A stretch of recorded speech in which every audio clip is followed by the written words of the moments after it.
પ્રચાર શરૂ થયા છે અને નેતાઓ નિવેદનો આપી ચર્ચામાં આવી રહ્યા છે ત્યારે રાજ્યમાં 2024ની ચૂંટણીમાં સૌથી વધુ ચર્ચિત બેઠકમાંથી એક બનાસકાંઠા બેઠક પર ભાજપ અને કોંગ્રેસના મહિલા આગેવાનો પોતાના નિવેદનને લઈને ફરી ચર્ચામાં આવ્યા છે।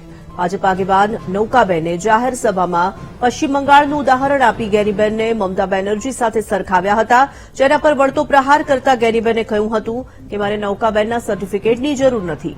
જો એમણે રાજધર્મ નિભાવ્યો હોત તો બનાસકાંઠામાં મહિલાઓના શોષણની ઘટના ન બની હોત, સમાજની દીકરીને મુશ્કેલીના સમયે સાથ આપ્યો હોત તો અભિનંદન આપત। આ પ્રકારે ગેનીબેને નૌકાબેન પર વળતો પ્રહાર કર્યો હતો।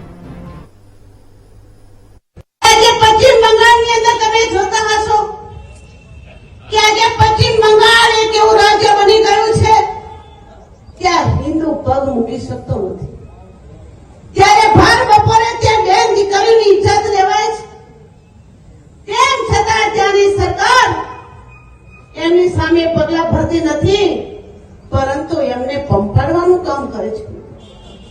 મારે તમને કહેવું છે કુવાસવા વિસ્તારને ફરીથી તમારે બીજો પશ્ચિમ બંગાળ બનાવવો છે।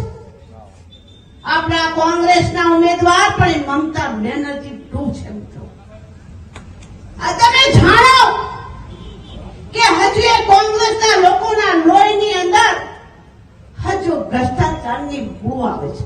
મમતા બેનર્જીની વાત કરે તો હું એમને આપના માધ્યમથી ચોક્કસ કહીશ કે જ્યારે પ્રજાપતિ સમાજની દીકરીઓ પર અત્યાચાર થતા હતા, ચાહે હપરડાની ઘટના હોય, ચાહે લાખણી તાલુકાના લાલપુરની ઘટના હોય, એના ડીસા તાલુકાના બેનની દીકરીની વાત હોય, એ ટાઈમે એનો સમાજ હોવા છતાં એટાણે એને રાજધર્મ નિભાવવાની જરૂર હતી અને એટાણે જે દીકરીની હાલતો ખરાબ કરીને એના માટે 5 શબ્દ મીડિયા પાસે નૌકાબેન બોલી હોત ને તો એક નારી તરીકે હું પણ અભિનંદન આપોત।